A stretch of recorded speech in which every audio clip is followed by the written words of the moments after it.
go, let's go, let's go. All right. Ubisoft Forward was yesterday. Was it yesterday? No, day before. Day before. And we also have a couple other things in the pipeline. We're now looking forward to a PlayStation event on Wednesday. There's going to be a Night City Wire on Monday. Xbox had the prices leaked and the Series S leak, so they decided to make the price points official. And we're going to be covering all of that along with our reaction to Ubisoft Forward here in this podcast. I'm Scorch. Arcadia Zero is here with a new microphone. Yeah. And Vast Empires is here also with a new microphone, but for PC, we'll be doing that later eventually. And where do you guys want to begin? Let's start with the Xbox stuff. I know we got a couple of the game things to talk about. Let's do the Xbox stuff. Get that Yeah, out because of the that's way. some pretty big news. Finally. Yeah. I'm a little bit glad that Xbox didn't try to, skirt around the issue once the leak happened, and they're like, "Yep, okay, it's in the open. Let's just do this." And so they didn't do weird question dodging and try to keep up the farce, if you will, by not saying what's been leaked. So I'm actually kind of glad that they just did that. Yeah. So what's been leaked again? So they leaked the price point of both Xbox Series X and Series S, and the actual console of the Series S, which was just rumored and essentially confirmed but not confirmed within the community. So they said that the Xbox Series S is at $299 and seems to be a digital version with a little cut down stats. And little, not a lot. Yeah, the Series X is at $499, and we pretty much know everything about that now. So those are the two things that got leaked, and then Xbox decided to say, "Okay, yeah, you got us. Here's what it actually is. Have fun." And here we are. Yeah. I'm glad they didn't skirt the issue and they just accepted it. Yep, it's been leaked. Here it is. I think they were sitting on that for so long. I think that they were just waiting for PlayStation to make the first move, and with the leak, they were like, "All right, fine." Yeah, they gave up waiting, basically. It's like, we're tired of waiting. We're just going to do this. Which I think was part of the reason why PlayStation is taking so goddamn long. Probably. They're playing the cat and mouse game. Yeah. Yeah, which leads to so many questions. But when you popped in, Arcadis, you mentioned that you had some concerns. Was it about the Xbox S, One S? No, One I S? think it's the X. SX? I don't think the S is going to have the kind of expandable memory, because the whole point of it being a lower price point is that it is what it is in a small package. But the Xbox X, being their Cadillac, does have expandable memory. But what I was looking at is that it's not just any run-of-the-mill, go to the store, get your spec solid-state hard drive. It looks to be a proprietary form factor plug-in hard drive. And that, to me, is crappy, because that means they will set an unreasonable price for technology that probably shouldn't cost as much as they're going to charge for it. And even if you wanted to buy your own, the plug-in style does not look like a common pin connector set, which means you can't just get some cabling and, slap together a expansion of your making in a lower budget. You will be locked into their infrastructure and the budget they decide for you. Second thing that concerned me about the architecture is its cooling. They talked about how it has this wonderful surround cooling. And I just thought to myself, for people who practically put this thing inside TV centers, sometimes they have the glass doors, which completely encases them.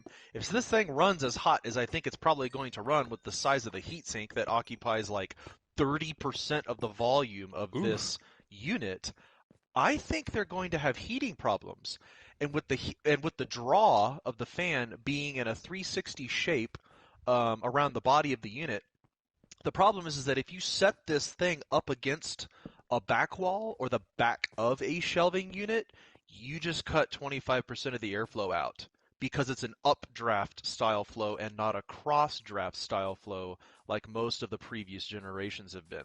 So I think their efforts to be cool and do something new could potentially have a detrimental effect when put in the practical field of use. That's my concern. So you're talking about that the form factor of the whole console. Well, yeah, no, the whole console. Yes, the whole console. Okay, and this is the X, right? The big Yes, the black box one. with the Yep. You're talking about the circle vent on top. Is that The what fridge? you're talking Well, okay, so if you look at their diagrams, the air draw is on the bottom. And the reason they're able to accomplish this is they're going to have some little disc that spaces the whole thing off of whatever surface it's sitting on by probably about 1/8 of an inch to 1/4 of an inch. And that's to create a gap to allow air to upflow from the bottom of the unit through the top. So the fan is a sucker fan, and it's drawing air through the whole console. Oh, okay. All right. If you set this up against a wall or a shelf, you just cut 25% of the airflow capacity on one side because their diagrams show it drawing air on all four sides. I That's see what you not mean. practical. If someone sets this thing up inside a little an encased TV center with the glass doors or something like that, there's not going to be enough space, or there's the potential for there not to be enough space because it's not positioned just right to maximize the airflow in the unit. And there could potentially be heating problems, especially judging by how big the heatsink is in their photos. Oh, like I'm looking at it right now, and I see what you mean. Yep. First of all, thank you for explaining that so clearly, because I literally understood what you were saying. Okay, you're welcome.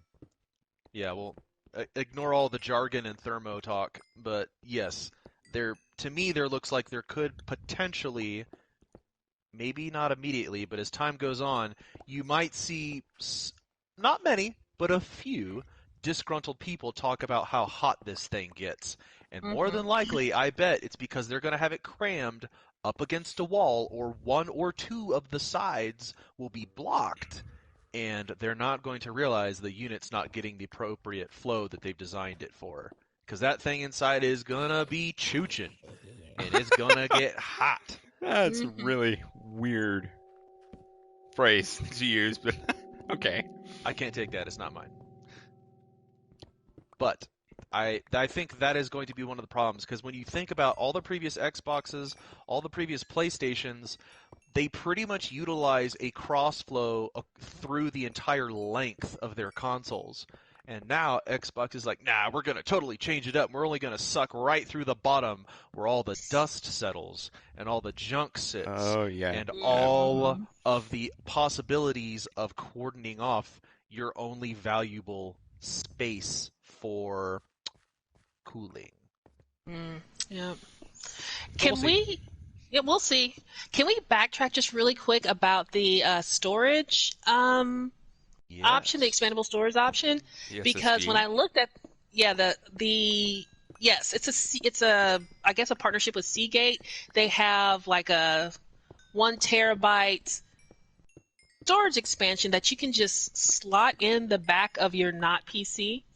Yes. It is convenient. I'm going to give them that. It looks super convenient and easy to deploy. So when I saw that, though, I just kind of laughed a little bit because it just reminded me of the beginning of the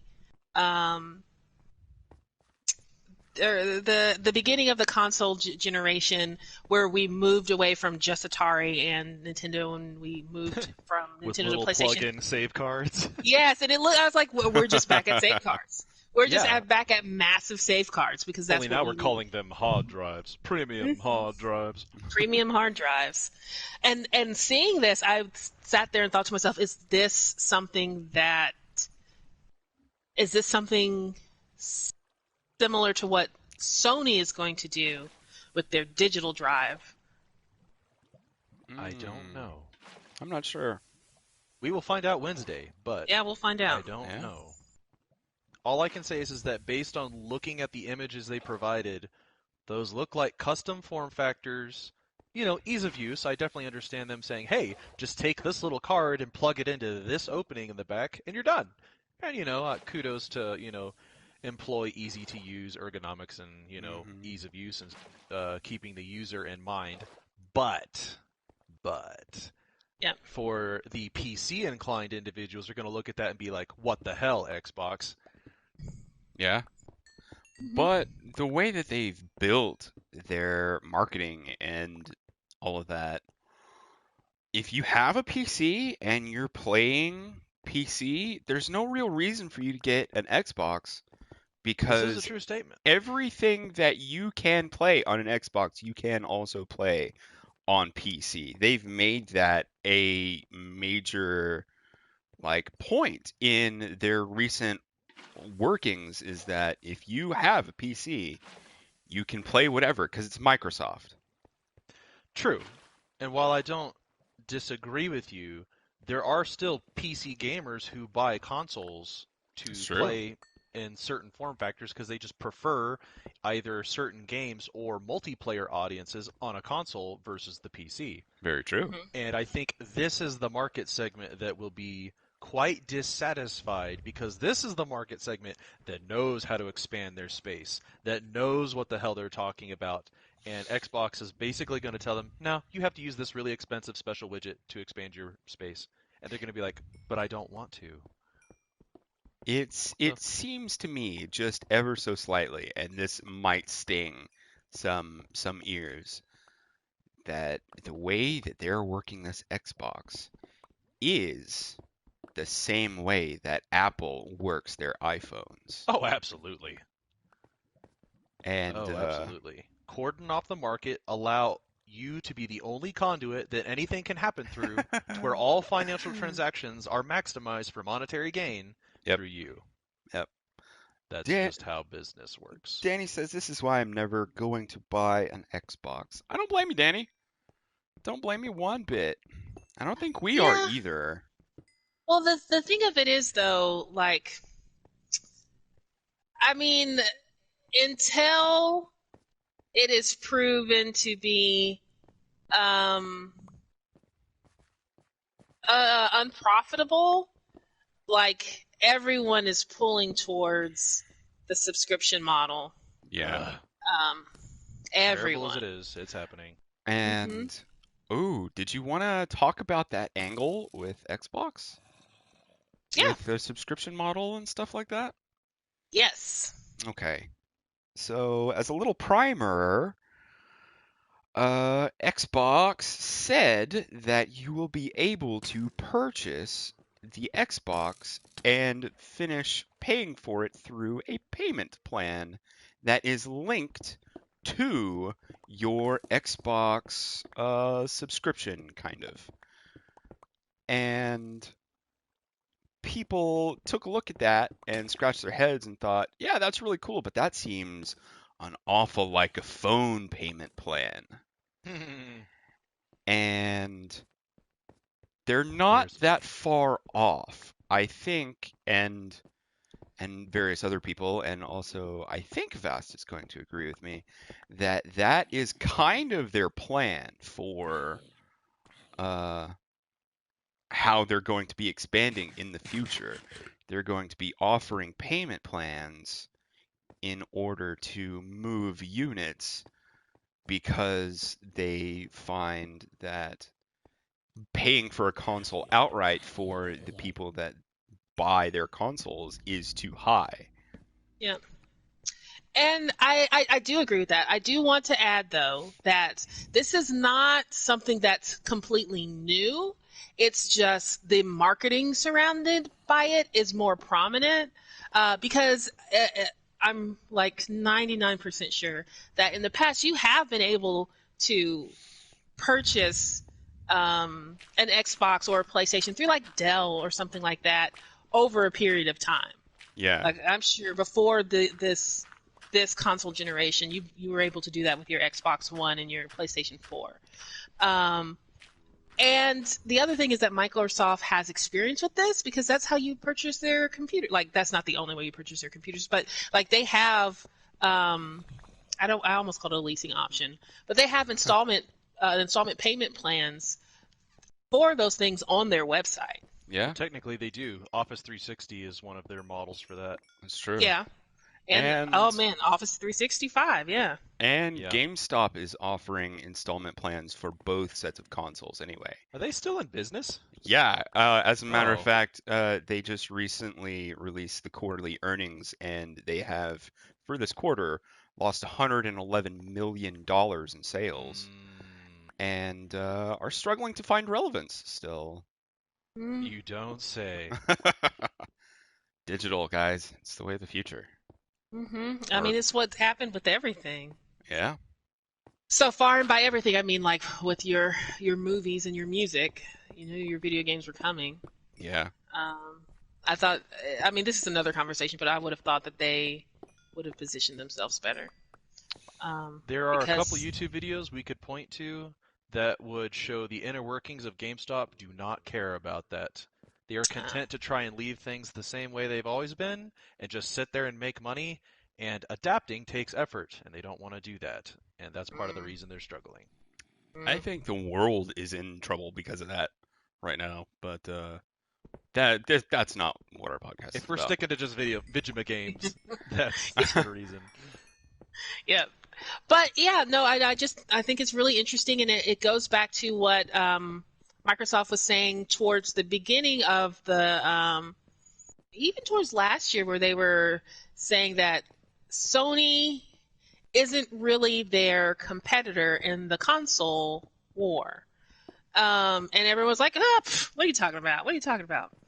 And I think it's because of this subscription service model that they have it right, where Nintendo and PlayStation are lagging in terms of adoption of their streaming services. Like, I think Nintendo's streaming platform is pretty much non-existent. I don't know. I haven't turned on my Switch in a hot minute, so please correct me if I'm wrong there. And then I don't know the PlayStation Now adoption rates. I tried it for free for a month, and I was just like, why isn't this part of my PlayStation Plus subscription? Yeah, I They agree with you might. there. They might, if they see a little bit of loss in sales, they might just go, "Oh, now they're bundled." Well, it should already be bundled. They should be telling us this now, is my point. Yeah. I've always, so in the back of my mind, the PlayStation overlords have always been a touch, just a touch on the greedy side. And they've always tried to see where they can squeeze that extra dollar, where they can put. I think they push the line of asset and customer payments farther than just about any other console, but that's just my opinion. Yeah. And I think that will end up biting them. They will have to backtrack and go, okay, guys, if we're going to keep this up, we have to start flexing to be about the same way as our competitors in order to keep that relevancy and keep the prices and the expectations in line with everyone else. I think I agree. I don't really have much to add here. I'm just saying yes. Yes. So while we're sitting here talking about PlayStation in relation to Microsoft's plan and current plan, and before we get information this upcoming Wednesday, what do you think about Xbox's actual pricing strategy? Is it in line with what we were thinking? Do they have PlayStation over a barrel in terms of price? And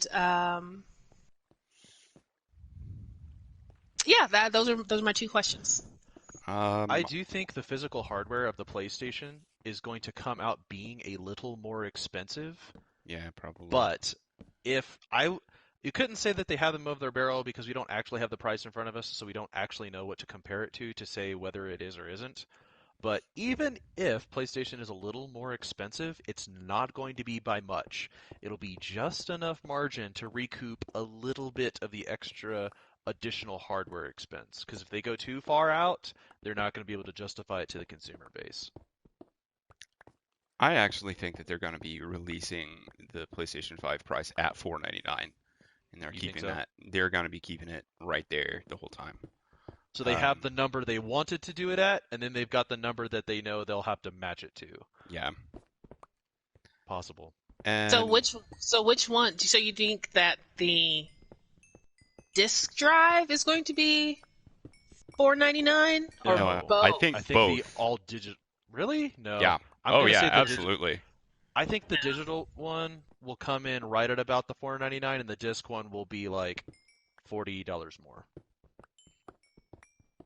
It might be that way. I mean, if they have two consoles that they're going to release simultaneously, essentially, they are going to have to keep those prices within $100, if not 50, of each other. If it's not going to be the same, I am hesitant to think that they would release them at not the same price points. I think it would just be easier across the board to say, hey, you want a PlayStation 5? It's $499. I think to us it might be easier, but seeing as how much they see and understand how much market share they command of the console world right now, I think that's going to jade their decision making. It might. I mean, I'm a consumer. I'm talking out my ass right now. I have no idea about their. I mean, the we're industry. already like PlayStation, take my money. Yeah, really. That's already the gig. However, I still think they're going to, now that they see where the threshold is at, they know they don't have to go any lower than that. So I think they might try to squeeze out a little bit more for one of their two consoles, and then the other one will match what the Xbox One is probably, or close to it, if not exact. So do you guys think that the price point that they are going to be putting at each console is relative to the software sales that they saw in the previous generation? I think there's some association to it. Like, we saw, like, hand over fist more digital downloads of any of our PlayStation games than ever before. We are going to be making the digital version of this a little bit more expensive because we know more people have gone digital. That's possible. It could flip-flop what I just said previously. The disk drive one might be cheaper, and the all-digital one might be a little more expensive. Yeah. I mean, on a hardware basis, though. I take that back. The disc reader alone is going to be significantly more expensive because it's going to be Blu-ray capable too. Yeah. It'd be stupid if it wasn't. So Blu-rays are pretty cheap nowadays, but it's still not free. Yeah. And Blu-ray is Sony property too, so yeah, it's not going to be super expensive. Well, I have been telling Sony what I've been wanting them to do for weeks now, and the only thing I haven't done was like tweeted it to them directly because I don't want the ability to plug in a additional hard drive save card vis-a-vis Xbox One X 365. I want them to just give me the freaking option to choose how much space I want and just let me pay them an additional $50 or $75 or $100 to put in 3 terabytes. That's it. Because people will do that. They are waiting for 6 months before they release an updated hard drive PlayStation. Like, that is in the pipeline. They already have the schematics. They already have the prototypes. They're just waiting for 6 months so that sales even out, and then they're going to say, "Hey, dumb. we've got a new PlayStation for you that has a 2 terabyte drive, and it's only $100 more. Also, by the way, the original PlayStation 5 is going to be knocked down $100." That is just dumb. Because you can get how they make the money. I agree with you, Bass. I totally agree with you. Stop. Because you can get all of the money at the front end instead of the back end and discounting the price. And because we're already primed for that now as consumers, we're used to that. And I'm not saying it's a good thing. Like, trust me, I'm not saying that what I want them to do is the most positive thing for me and my wallet. But I'm just saying that as people who go out there and purchase laptops and purchase cell phones, we're used to choosing to pay more for more drive space. Yeah. So why aren't they doing that? Sticker mean, shock. What's Yeah. sticker shock? We're used to it. I mean, Vas just said a couple of weeks ago, I bought a $1,200 phone. This thing is going to be what, $500 max? Yeah. Like what? Honestly, that's nothing. For That's people that nothing. outright buy phones, yes. For people who put it on their bill for what, 2 years Yeah, it's true. and pay like $25 a month. Look, and this is just like a comparison thing. $500 is a lot of money. Okay, that is It a lot really of is. money. For the But compared- average consumer, yes. For the average consumer, it is a lot of money. But it is less than the price of your cell phone. Yeah. I still find that cringeworthy. I still hate how much they cost. Yeah. Yeah. Yeah, absolutely. And look, that's just the truth of it. And so I get part of it is the sticker shock of it all. But and of course I'm not in the boardroom. But I'm sitting here saying, Sony, go ahead and put that thing out at $550 and $600 like you know you want to do. And just let it go, because the market isn't going to shift that much. They're not going to get how many PlayStation 4s did they sell? A lot. A lot. A lot. Like, all of those people aren't going to just switch over to Xbox because they can get a new console for $399 with like lesser stats, you know? That's true. But What's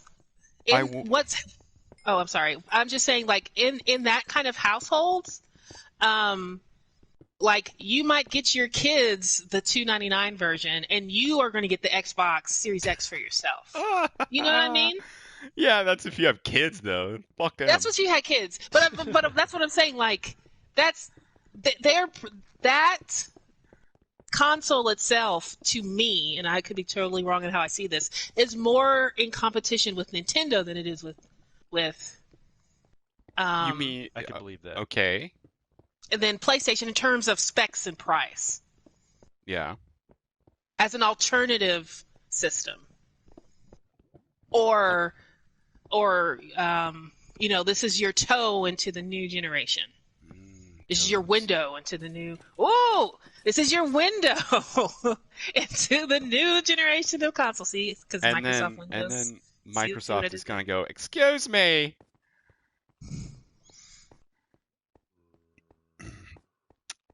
Vast, I'd like to take you back to 2006. Long time ago, 14 years ago. 3 years ago. When the PlayStation 3 released, and they said, this is our next generation console. It's very powerful and has a Blu-ray drive in it. It's $699, and nobody bought it. That is the reason why they are not going to be releasing a console at that price point. Even if it has that like hard drive space that you want, because that price deterred so many people at that lifetime that they are still reeling from that decision that they did. And we've all been hurt before. We've all said things and gave our all to somebody and they just didn't appreciate it. Yep. It hurts. It hurts. It really does. I would also go out on a limb and say that part of that is because it looked like the George Foreman grill. It did kind of, didn't it? Look, that PlayStation grill to this day. Yeah. But seriously, and I'm not saying that much. What was it, $6.99 or $5.99? It was $6.99. I remember it was a really big friggin' deal. I got it for Christmas and went ballistic. Yeah, Yeah, no, $5.99, and then wait, yeah, $5.99 and $4.99 is where I think that they should go. They're not going to do that. They're probably going to split the difference. It's probably going to be $4.50 and $4.50 and $500, or $500 and $5.50.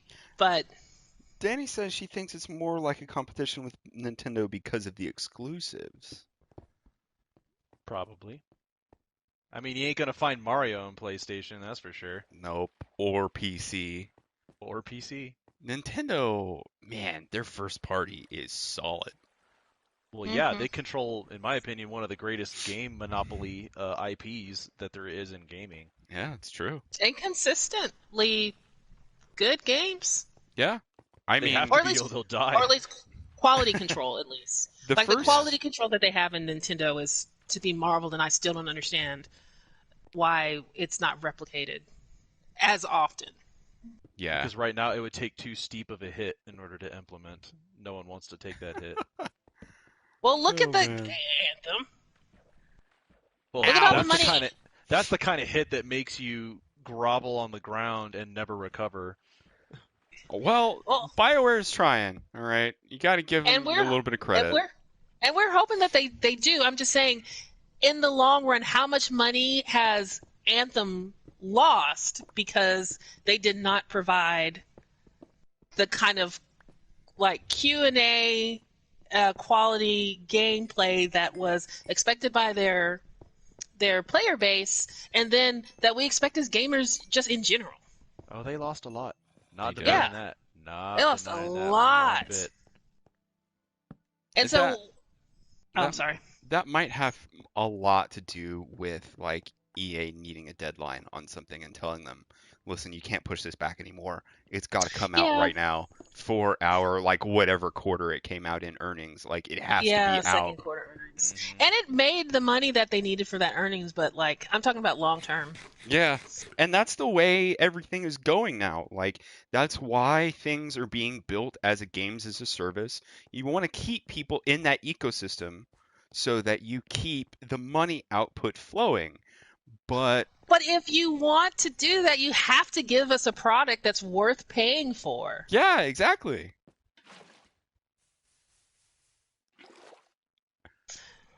And we just dovetailed here. We absolutely did. Do we want to like move on to the other things on our list, or do we want to keep arguing about this? I think we drove this into the ground. Yeah, we Mhm. did. Enough. All right, Ubisoft had a Ubisoft Forward 2 days ago, and they showed off some Phoenix Rising, which used to be Gods and Monsters, I believe was the name. That is correct. We also saw a new-ish IP. I wouldn't call it a totally new IP. It's in their genre, their wheelhouse. That is Riders Republic, which is like a MMO, BMX, extreme sports kind of thing, in the vein of like The Crew 2 and Steep. And we saw some things for Rainbow Six, but we're not competitive or in that way, and we don't like Rainbow Six all that much. Too stressful. We saw some what do you call it? Watch Dogs Legion stuff that we could talk about a little bit. A few other things. Where do y'all want to begin on this one? Do we want to go with Phoenix Rising? Because I know we have opinions. We have a lot of opinions there. So let's start with Immortals Phoenix Rising, or as I Yes. like to call it, Zelda Greek edition. yeah.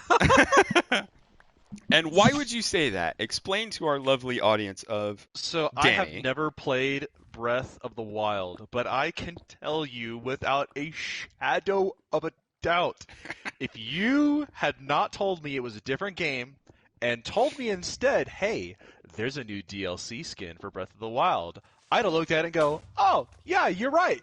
Like, would not have thought anything otherwise. They have these, God, it's so uncanny, the similarities to just watch that gameplay, go watch Zelda Breath of the Wild, and tell me definitively they do not look or act the same. I challenge you. Absolutely Yeah. challenge you. because they look the same, they play the same to a degree based on the side-by-side comparison, and just how they've built the world, how your character operates, and how everything looks, and how everything mechanically plays with one another. It The just magnet? looks like they didn't even try to hide the magnet power. They straight up said, "Oh, well, instead of him holding up a giant magnet, we'll just have him hold up his fists like a magnet would be sitting in, but we're going to take the magnet away, and then we're going to make the little magnety things come out of his fists instead of a magnet." Like, just to me, the blatant level of copying. It's the same color, yeah. Just another point of why they didn't even try. They're just like, whatever. We'll just do it anyways. Yeah. Did not even try to differentiate it. I've seen a lot of games recently that's been coming out of like China and Japan that are being called like Zelda like Breath of the Wild clones, because that game made such a huge impact and it's absolutely beautiful. And I've seen some and I was like, okay, I kind of see it, but I don't really. Or that's not quite a clone, but I can see why you might think that. When I saw Immortals Phoenix Rising, the gameplay, I was like, holy crap, this is actually a Zelda clone. And it's not just, like Arcadis is saying, they took some of the powers just straight out of there. But a lot of it has to do with not necessarily the look and feel of the open world, because the look of the open world does feel distinctly Greco-Roman, but like the softer colors and like the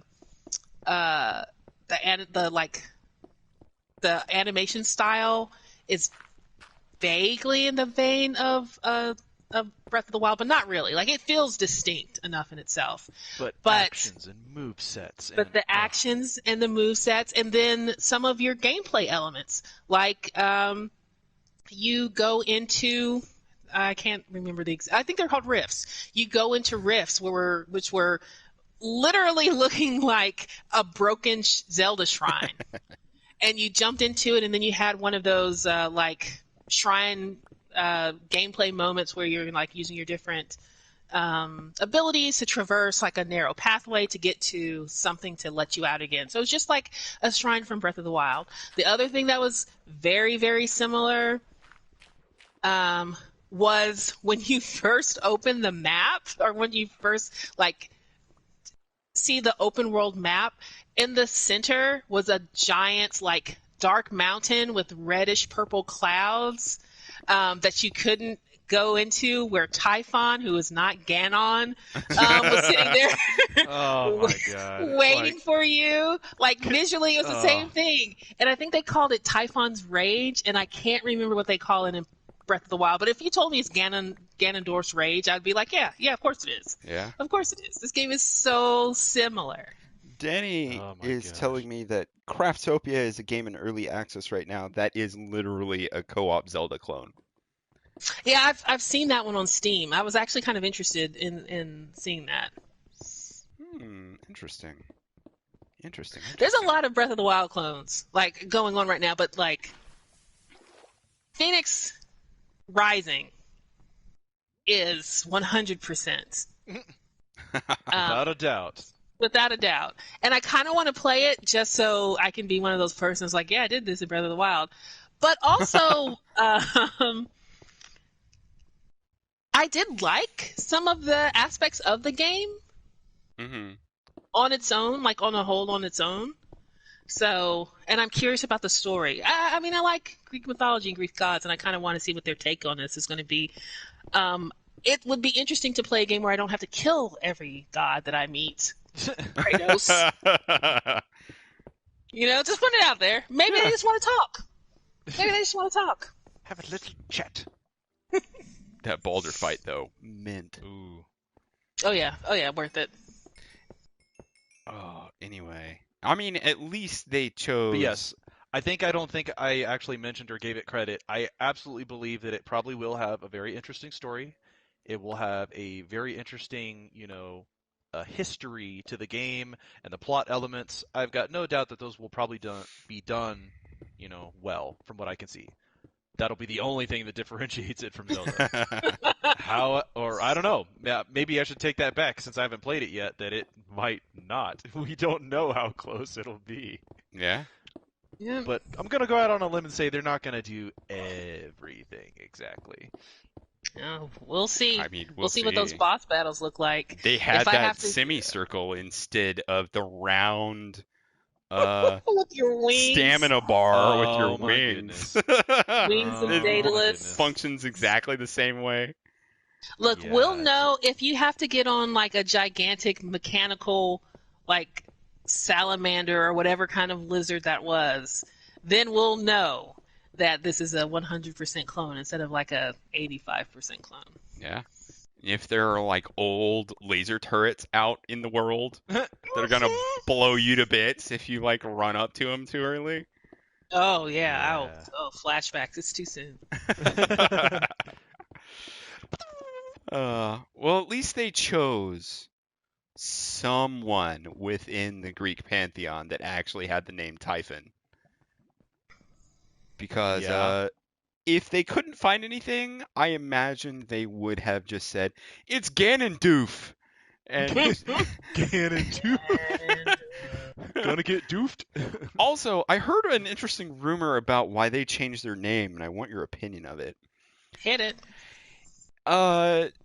In the Ubisoft Forward, they said that they chose a name that sounded more like the feel of the game. That was the way that they had intended it anyway. It fit the way that they wanted everything to name, yada yada, this and that.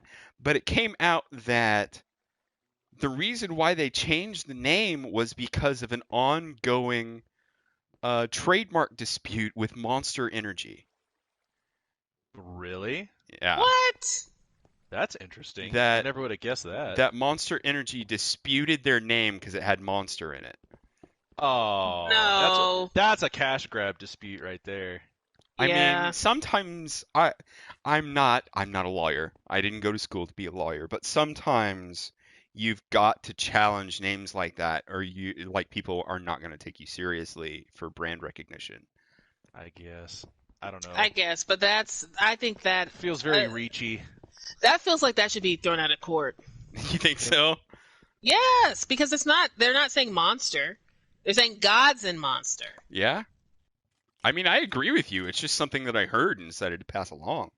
Yeah, no. Look, that agitation in my voice had nothing to do with you and everything to do with Monster energy drinks, and the one time I drank their energy drink and said, "My God, this stuff is terrible. It's making me into a terrible human being." I was snapping at people left and right. I'm so glad I have found someone else who believes the exact same thing about that Oh stuff. no. I've Oh, no, it's terrible. never drunk an energy drink. Not once. Carbonated piss. Don't worry about it. Don't do it. All right, man. Don't do it. But yeah, no, that would be weird. I would think that Ubisoft would have. Maybe they just wanted to avoid the legal fight, but I'm sure that they have the lawyers and the money to disprove that claim. And to me, it's what's the word? Specious. It's a very specious claim, and I doubt that Monster would have actually won that. But Just had to tying flex up. on him. Yeah, just had to flex. Ugh. Yeah, Lame. it's kind of disgusting. Mm-hmm. So, do we? I'm sorry. I'm Huh? laughing at myself because I'm like, well, what would you say if Monster approached you to such and such on your podcast? And I'd be like, I'd have to tell him that was kind of lame. Yeah. I'd have to do it. What if Monster sponsored the podcast? I'd say I take it back. I wouldn't want to. Like, again, I drank Monster. I went to class and I was a total bitch. Your product makes me hateful. It really didn't. I said to some kid, no, you're wrong. And Wow. And I'm not that person. Dang, dude, that's intense. Fast Empires. Your product brings out the worst in humanity, It and certainly I, didn't one, mean. will not stand for it. It didn't mean. Y'all want to All move right. on to Watch Dogs here? Yeah, let's hit Watch Dogs. Okay. So the one thing that I was interested in Watch Dogs was that they showed that Aiden Pierce would be in the game, which was the protagonist for Watch Dogs 1. He seems like he's just going to be a playable character that you can find out in the world. And I like that they did that throwback. yeah, it's It's good. not going to make me want to play the game anymore, but I really like how they're like, we'll just tie in our first game to this one. Give Yeah. it some cohesion. I mean, Aiden Pierce is a complete turd of a character. Like, he wasn't great. Nah, that's totally beside the point. It's just the fact that they did it. Yeah. Cohesion. Now, well, here's the thing, though. Didn't they say he was Aiden Pierce's character was going to be They're going to give him in a little bit the of a DLC? storyline. They're going to give him a story, but it's going to be in DLC. Oh, okay. Still. Yeah. Kudos. Mm-hmm. Like, I'm not knocking it. Yeah. So, what did you think about the new information that they gave us about character, not creation, but picking your roster of characters, like setting up your team? It looks exactly the same. Like nothing new was shown. Yeah, I really was not blown away with what they showed. I was not interested when I found out about what they were doing with like how they were working characters and how they were all essentially disposable paper cups that you could fill your gamer piss into, and then move on with your life after one died. You could just pull out another solo cup and just do it again. Harsh, brah. Yeah, well, that's kind of how I That's think. life. But yeah, I mean, what they showed us was essentially, functionally, the exact same thing that they've shown us every time they've shown us Watch Dogs Legion, and I'm still not impressed. I will not disagree with you. As someone who's played both Watch Dogs 1 and Watch Dogs 2, I've played both. Second one was better. Not enough iteration for me to continue the franchise. Mm. But what do y'all think? I thought that it was. I thought that it was a better presentation of what they want us to, what they would like for us to feel in this game, which is you don't have your single main character, you're putting together a crew, almost like a heist.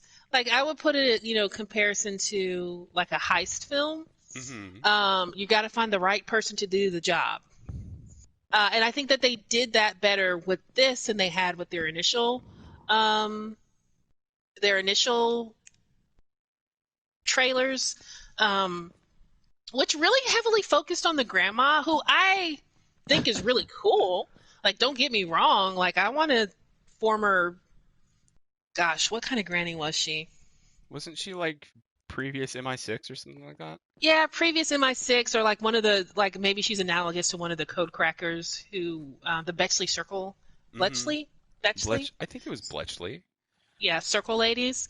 And so, like, I thought that was cool, but to me, this one didn't give me, prior to that, they didn't give a really good range of what you will actually find and how you will actually determine who you want on your team. And I think they did that much better here. It felt more cohesive and explanatory in what it's going to do in the game. I think it might be too late. Well, I can't use Scorch as an example, but like if you're somebody who was, kind of like on the fence, but just decided, I like the single player gameplay experience where I am in the shoes of one character and I can attach my identity to the single character. I don't want to be a ringleader or a mastermind. I want to be that character. Mm-hmm. I think you're going to lose out. You're going to lose those people, even though there's still a way to play the game that way. But, if you love something, then the game is going to take it away from you. And that's kind of like what a lot of people want to avoid. But if you are someone who likes the idea of being that ringleader to put that master team together, then I think the game is going to be great for you. All right. I can see that, I suppose. Arcadius, you got 2 cents on it? Nope. That sounds just about right what I'm thinking. All right. So let me ask you this question. After everything that you've seen about this game, are either of you going to be purchasing it? No. No. Out of all of the Ubisoft products, the ones that I gravitated to the most were The Division and the most recent 2 Assassin's Creed games were better to me than that really weird middle area with Brotherhood and was it Unity? Yes, I believe so. Yeah, I'm one of those people that kind of just was kind of ho-hummed after you stopped playing as Ezio. Although I heard that Black Flag was really good. Yeah, everybody loves that one. Mm-hmm. Do you have any interest in Valhalla, which they did not show this Ubisoft Forward? So I am still interested in trying Valhalla because I feel like it'll be I think I could be wrong here, but it feels like it is doubling down on some of the RPG elements of the game, of the Assassin's Creed game, and I like that. However, I also am just sitting here why is this called Assassin's Creed? Where is the really. Assassinating? There's no subterfuge or anything. Yeah, nothing. You're a Viking. The Viking in our contextual media, there is Vikings aren't ninja. Yeah. They're not assassins. So I don't know. It just feels really weird to me, but I'm interested in seeing it. I'm probably going to end up playing it. I don't know if I'm going to get it at launch. There are way more games that I'm more interested in that are coming out in the near future. Danny says, I think I'm the only one that hated Black Flag. You're not the only one. I did not like it either. I never played it, so I don't know. I got off the first island and looked at all of the crap I had to do and then went nope and uninstalled the game. Seriously? Oh, Yeah. Wow. I didn't realize it only took that. It was rough. It was pretty rough. All of the little nitpicky bullshit things that you could do in the game, it was fucking everywhere. It was litter.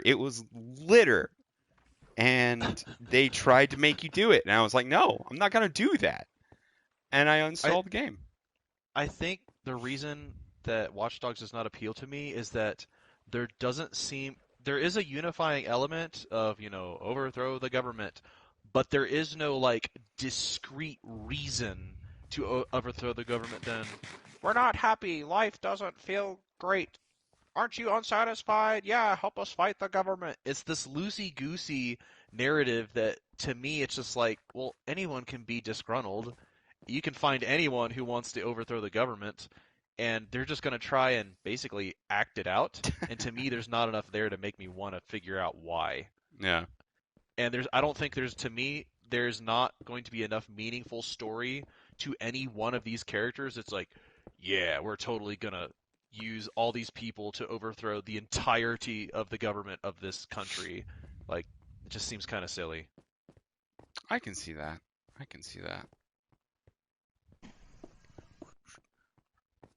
Well, speaking of another, not so long-running series, but a staple of Ubisoft's past and connected to Assassin's Creed. This is a terrible segue, but Prince of Persia: The Sands of Time. Yeah, I don't care. I was a little excited about it, if only because I really enjoyed the first 2 Prince of Persia games. Maybe even the first 3. I don't remember the one where you played with the maybe princess and she was your companion and she would catch your hand when you were about to fall. I remember playing that one and enjoying that one too, but I don't remember if that's 1, 2, or like 4 or whatever. Like Prince of Persia Ice Climber style. Yeah, it was kind of like that. The only other thing I remember about the game is that they didn't say fertile ground.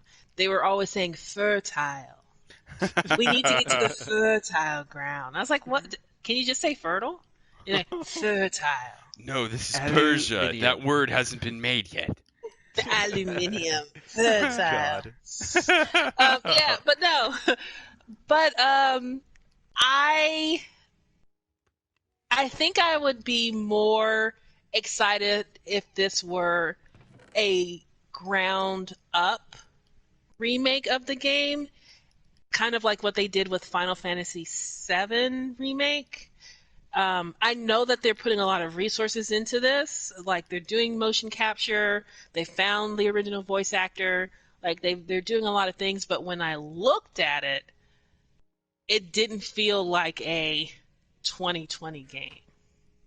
Or it didn't look like the effort that they put into it was visible.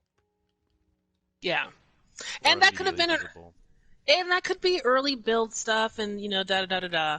Yeah. But the things that I enjoy the most about the Prince of Persia game were like the platforming elements. The combat wasn't always that great, but it was pretty good for the time. But if they're not updating that for today, then it'll probably be a fairly frustrating experience. Like, I think about, again, not to compare, but just thinking about Final Fantasy VII Remake, it wasn't perfect, but they did a lot of things right, like so many things right, in terms of like updating the combat.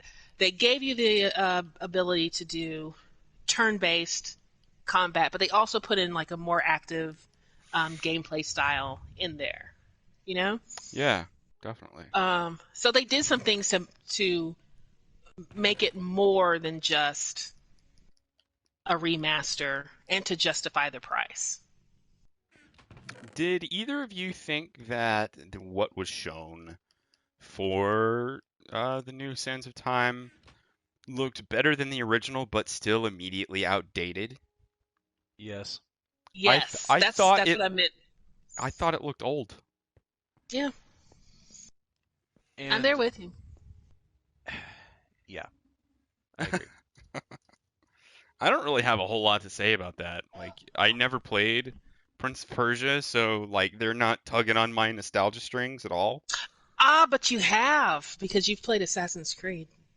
That's kind of true. That's kind of true. I did like the original Assassin's Creed a whole lot. I think that might be my favorite. Really crappy mechanics and all. Mm-hmm.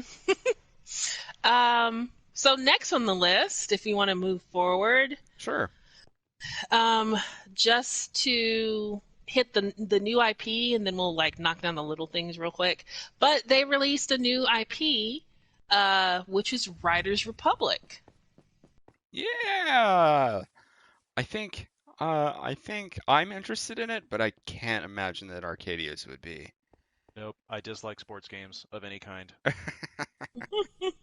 Well, I'm interested in it. Yeah, me too. The crew I'll was a lot of watch. fun. Steep was a lot of fun, if kind of annoying. Riders Republic might be just as fun. Listen, I was so calm while I was playing the crew. It was just a Yeah. calming game to drive around in your like freaking supercar. My Lamborghini Vulcan, as I was like destroying all my tires, burning out from my base in Miami and driving all the way to Los Angeles in it on one tank of gas. I loved it. It's a good game. It It's really fun. was. It really was. But I am gonna have to wait on this one and see if it's worth picking up. And if it is, I'll probably just get it on sale. Yeah. Well, this one tugs at my my 90s kid. I had a skateboard and I always wanted to, you know, I used to watch the X Games kind of like background. And I really like the idea of, if it's executed well, the idea of a massive team of or maybe not a team, a massive roster of people from around the globe, like going downhill together with the various like extreme sports equipment. Like it's just a really cool visual that I could be on my snowboard and someone else could be on, what are those things called? Like the little BMX jetpacks. bike or Yeah, a or BMX bike. wingsuit. Yeah, wingsuit, and we could like all be racing together. I just think that's kind of cool. Is it going like is the gameplay going to support the idea of that? I don't know. Yeah. But on the end, the other positive thing is that it has all of that Ubisoft style and flair that I like the bright colors and the weird costumes and They got the colors, all good right, music and enough and to make your eyes bleed. you know? There's It's enough like- neon in that game to be like, God, you're gonna feel like you fell into a pile of glitter. Yeah. If you wondered what happened to all of the cult members who actually got away from Far Cry, Yeah. whatever game that is, they became members of the Rider Republic. I was gonna say the color palette for Far Cry is the exact same as Riders Republic. Seriously, like neon covered? Yeah, absolutely. Then Wow. wasn't it Far Cry New Dawn or something like that? The one that was strictly like 80s synth wave Oh, was Blood Dragon? Blood Dragon, and it was Yeah. just those colors.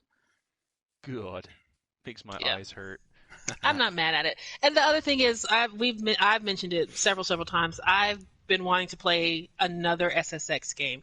The way that people feel about Tony Hawk's 1 and 2 being remastered and put out there, I'm excited about. But the games that I really liked playing from that genre were the SSX games. And I this played is the Cool- closest thing. I played Cool Borders. I was a Cool Borders fan. Oh, that's a fucking deep cut. I remember that. Yeah, man. I remember that. So that's Riders Republic. We'll see. And just to knock down the other announcement that came with Ubisoft Forward, they showed off Hyperscape again. Thoughts, opinions? Meh. Eh, I really don't like battle royales. Yeah. Fortnite capitalized on it and caught it when people really enjoyed it, and some people still do enjoy it. I just, for the life of me, and not just because like, oh, you're no good at it, so of course you hate it. Well, no, you could sit there and become good at it, but I like the cooperative type of play. I don't like a I'm versus the world style of play. That I don't get enjoyment out of that. Yeah. Yeah, Same. And I will say that I have played a little bit of Hyperscape, and I will say that out of all of them, barring Spellbreakers, I think I enjoyed Hyperscape the most in terms of engagement, world, time to kill, and then Apex Legends has, I think, better characters and gunplay. What about but map traversal with Apex Legends?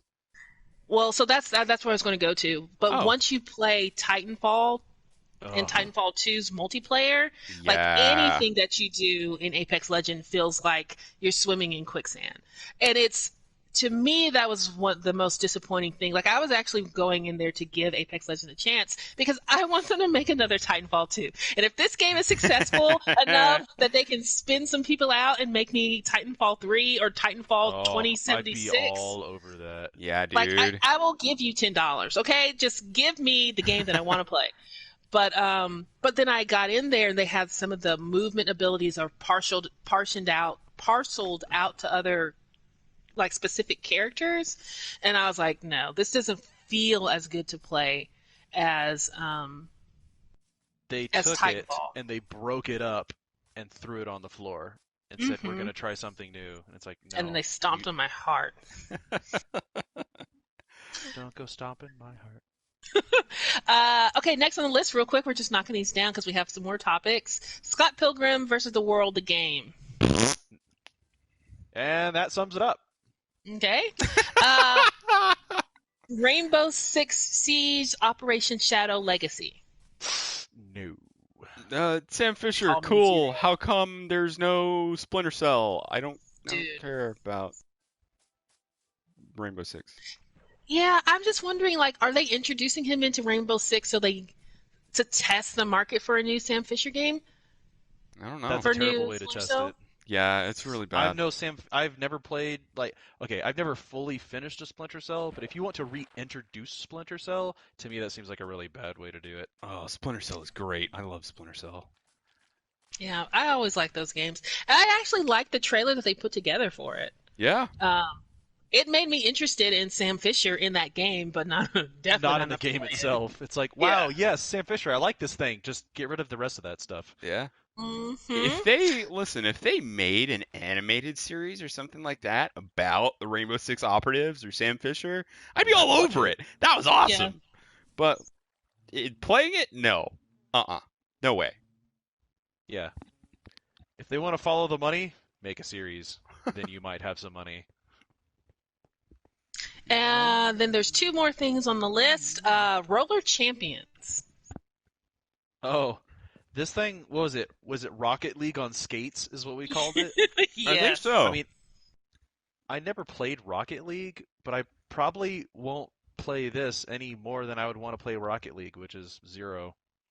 I mean, all right, you played Fall Guys Fall Ball, right? Like with all the soccer balls in the Oh yeah, it giant was stadium. kind There, of awful. you played Rocket League. There you go. Yep. Okay. That's awful. What a way to waste time. Yeah. That's about yeah, I don't have anything to say about that. All right. And then the last on the list, this wasn't actually in Ubisoft Forward, the presentation. It was actually in the pre-roll. But I thought we'd bring it up just because while I'm not playing this game anymore, I'm still really interested in seeing how it's doing because I enjoyed parts of it. And that is For Honor Year 4. Can you believe it? Wow. I Season can't. 3, The Resistance is coming, so it's another like content update for the game, and it's dropping on September 17th. I literally cannot believe it. Props for also- them sticking by their IP. Yeah, that's the one thing about Ubisoft, and we've praised them about this before. Yeah, we Follow have. through. But they also mentioned that over the 4 years they have amassed over or just at 25 million players or unique IDs for this game. It's pretty good. Yeah, that's really good. Commendable. I mean, we were 3 of them, and for like 3 days. Mm-hmm. Well, I still enjoyed the story. And listen, the I campaign like the was playthrough. great. The campaign was so much fun. It Loved was. it. That was a lot of fun. But then they left in the parts that you could spam cheaply. They knew about it, didn't do anything about it, and then expected everyone to carry on. Yeah, Yeah. I think that's that may what be broke fixed it. now, I but don't know. they didn't take like At that They point in took too time, it long. was fresh, and they took no initiative at it, which kind of just told me they were just like, they were content with it because they had no initiative or saying they were going to take initiative to try and fix it. So I was like, well, if they don't care, I don't care, and I moved on. So, just roundtable thoughts while we wrap up Ubisoft Forward. What did we think about this event compared to the first one? And where will Ubisoft take us next?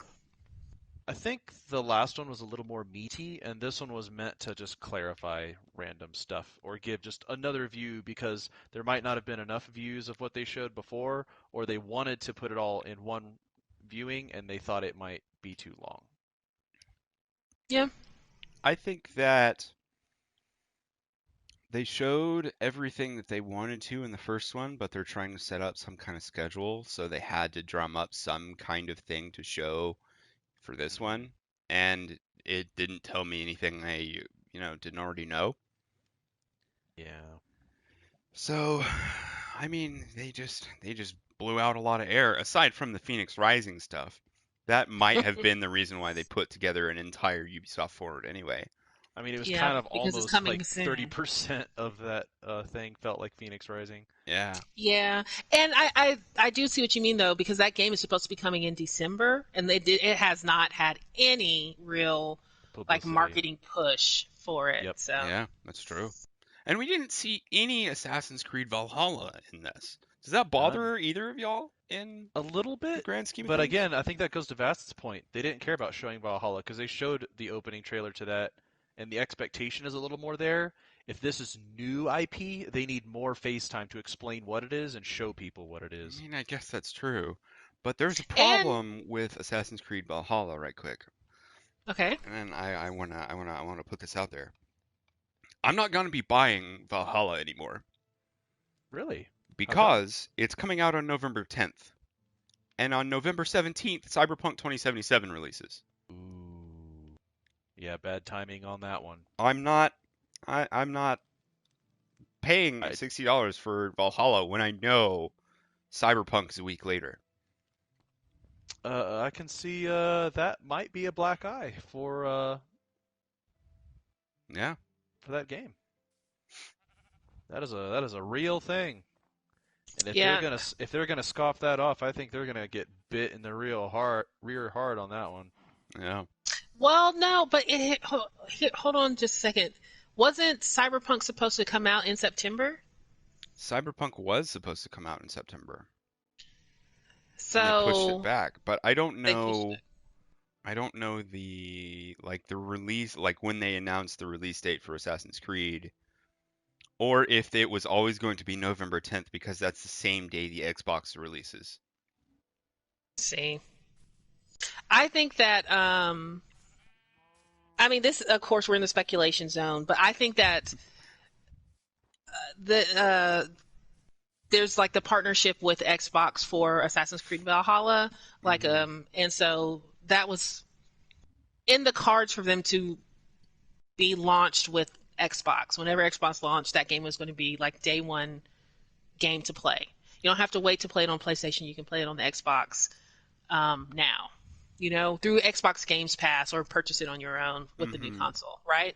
Yeah. And so I think that has more to do with that than and Cyberpunk, because at that point everyone would have had Cyberpunk for a month at least, or That's maybe true. Probably. 2 or 3 weeks. Okay, so I'll take that back. It was a unfortunate coincidence. Mm-hmm. So Danny Is going to- says many games were delayed to November so they wouldn't compete with Cyberpunk, and then Cyberpunk was delayed to November.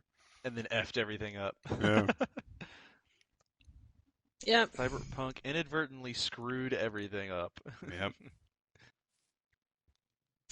All right. Well, speaking of showcases, and we mentioned this earlier when we were talking about the Xbox pricing, but this week, after Xbox announced its pricing for their next generation consoles, PlayStation said, hey, join us on September 16th. Because Yeah. we have, announcement. for a special announcement, we have a PlayStation 5 showcase. And we're all sitting there going, "You don't say." Really? And who would have saw this coming? So, Yeah. speculation zone, guys. What do you think we're going to see? Will PlayStation not reveal the price? I think they have to. They've been called Yeah. out essentially. And every bit of promotional material that they showed for their like showcase on Wednesday. First of all, they called it a showcase. They called it a PS5 showcase. And then they just show promotional material that is the console. So I can't imagine that it's going to be like they're gonna pull a complete like about face It'd be the and weirdest show, type in history if they Yeah. don't show the price. look, we've got more Godfall for it. You like that's Yeah. not. I don't think that's Yeah. gonna happen. You know? Everyone's gonna be like, "Stop, stop, tell me The price." Yeah. reason why I asked is because they've just been so freaking coy about this. But that And like, PlayStation's always been like that. They were But waiting. we knew the price by now. They were waiting for Xbox to do it. They had it in Hype bated up breath. the anxiety. That's what they were doing. They were waiting. Yep. Well, I'm really curious on what they're going to show us, what pricing they're actually going to have finalized for us. They better have their servers ready, because if I can't pre-order the minute this thing is over, I'm going to be pissed. I honestly think they're going to lease several server farms just for opening day. Oh, They yeah. have to. They have to. And it's going to be hilarious because I Okay. think there's still going to be problems. Oh my gosh, you guys, what if they're gonna pull an E3 and they're like, and this is the price, and there's one more thing that we gotta tell you, you can pre-order it now, and then they cut off the stream. Oh! Well, let's just say a lot of money is about to be spent in those couple of hours. Mm-hmm. Yeah. Hope to God my credit card is back before that happens. Oh, dear Lord.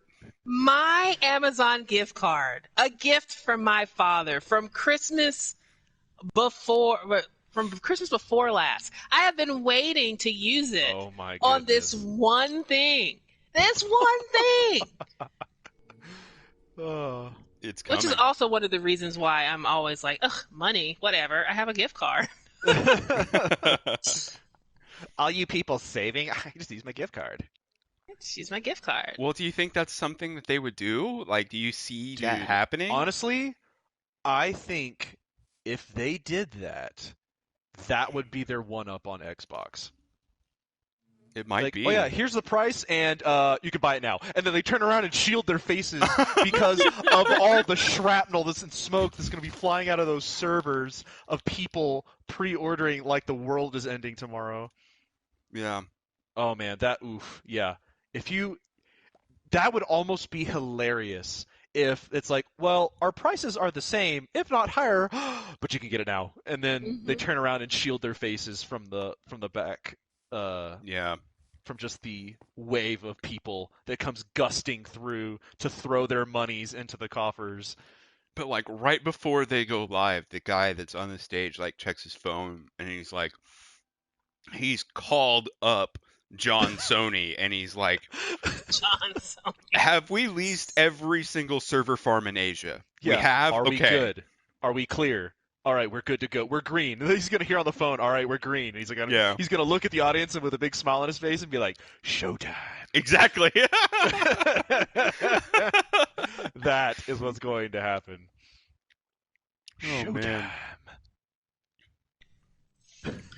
Well, I'm certainly looking forward to seeing it. I really just want them to confirm this price.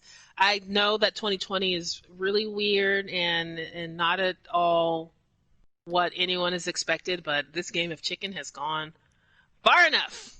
Let me know what it costs. COVID really or has. not be darned. Give us what we want. Yeah.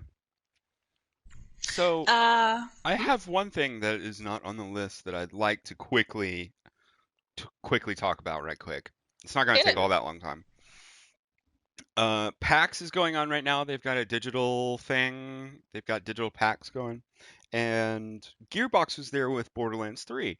And they announced a series of things that are going to be pushed forward for Borderlands 3 in the future. They said that there's going to be more DLC past what's already planned. Hey! There's going to be a new class for every single character.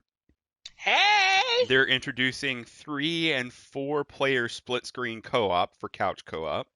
Wow, Okay, they actually families. beat Halo to it. Yeah, and they're saying that anyone who purchased a current gen Borderlands 3 will be able to upgrade to the next gen for free.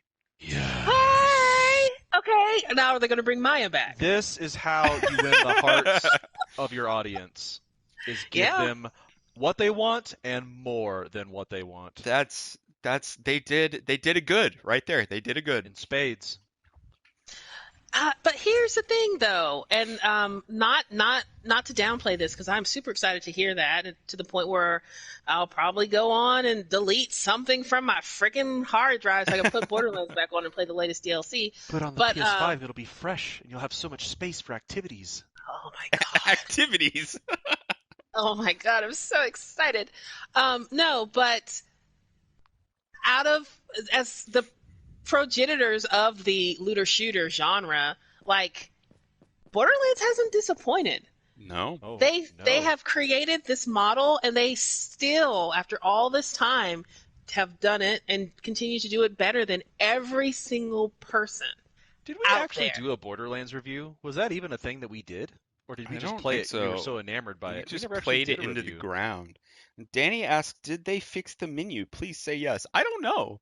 I don't know that they have or not. They didn't say, or I didn't Sounds like they catch just anything. left it the same game and went, oh yeah, by the way, you can play it on PS5, and then ducked away and were laughing at how much more money they're making. Yeah.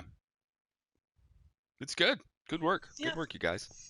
I'm excited about that, and I will, as someone who purchased my first entry, as I said before, was Borderlands 2. I purchased that. I purchased the Handsome collection for my PlayStation 4. I purchased 3, and I will download the DLC for the new game.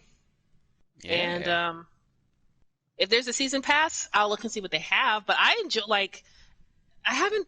The last one we played together was it not Love and Drugs and Tentacles. What was Love, Guns, and Tentacles? Tentacles? Yeah.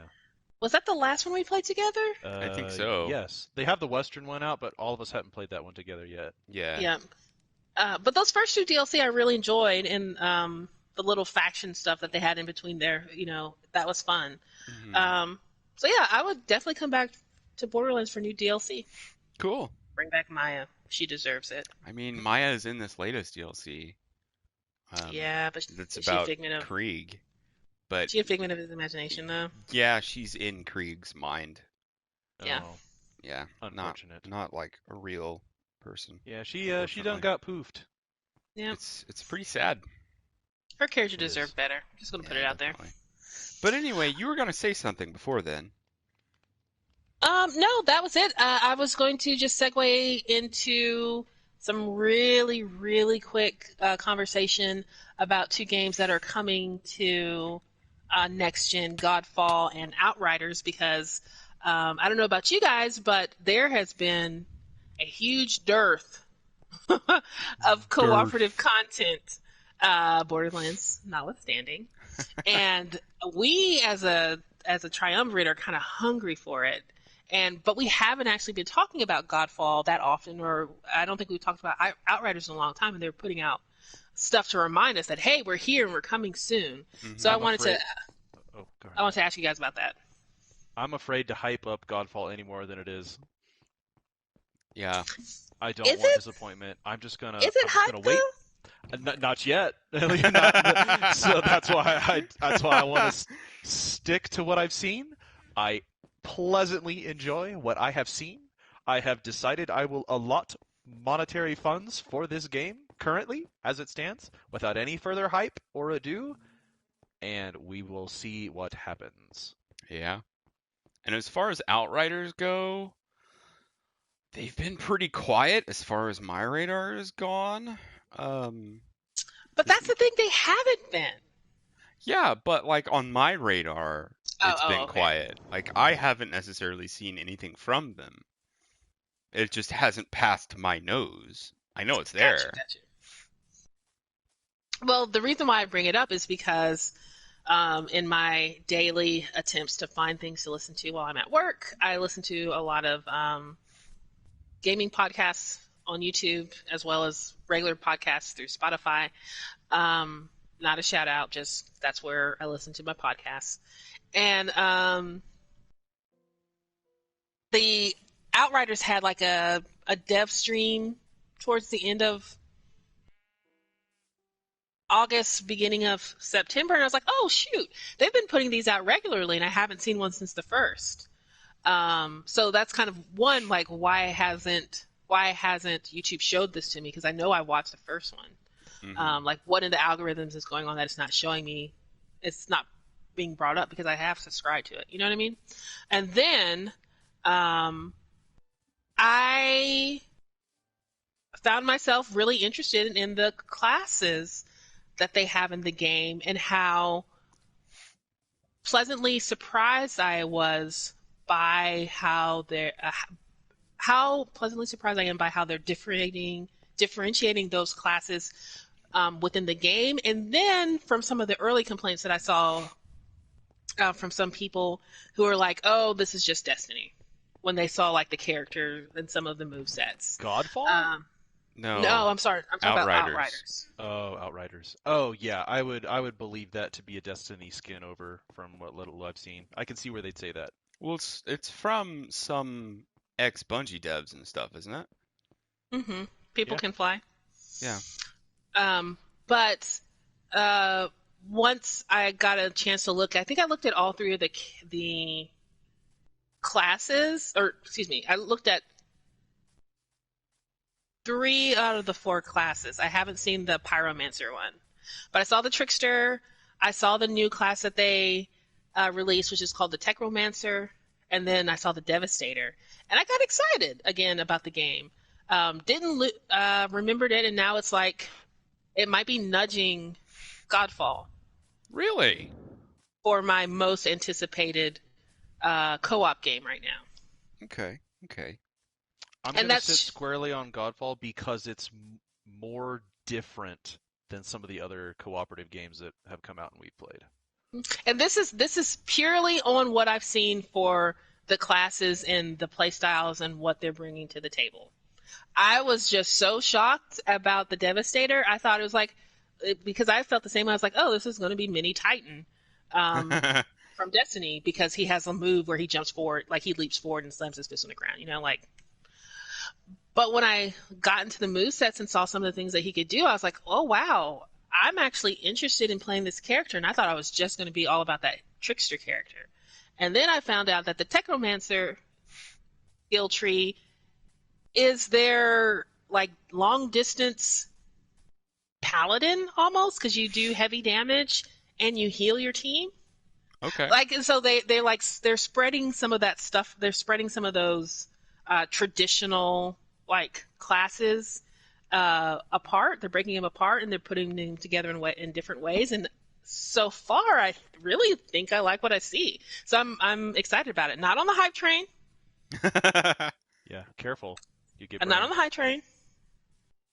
But I am cautiously excited, and that's the one like right now, out of the two, and I'm fully aware that I'm going to get both. But out of the two, I think I'm more excited about Outriders right now, and I did not think that was going to be the case. What a development. Yeah. Just putting it out there. Do we want to? That sounds nice, actually. But do we want to talk about the Godfall armor that they showed? Yeah, we could do that real quick. Okay. I gotta say, it's got pizzazz. Pizzazz. And it's got tentacles. I did see that one. I thought that would be the first one you would notice. It's like, oh man, Scorch is gonna see the tentacle one. Oh yes. And a broad grin stretched across my face. Slowly but surely, the creak within the sides of your face. Like the hinging of a squeaky door. Oh crap! No. Yeah, it looked. I thought it looked pretty cool. The design, like the design aesthetic that they have for the suits overall, outside of the one that just looks straight moth, I've been impressed with. Like, I like how it looks.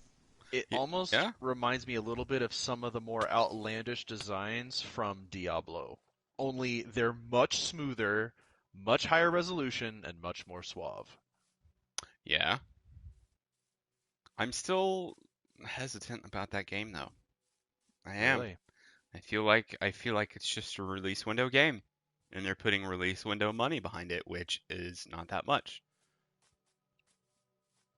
Well, They just got to have something to put on the consoles that people will play. I'm worried that that's as far as that game is going to go. it is a possibility. I've It's a seen it time and possibility. time again. But what if it wasn't? Fast.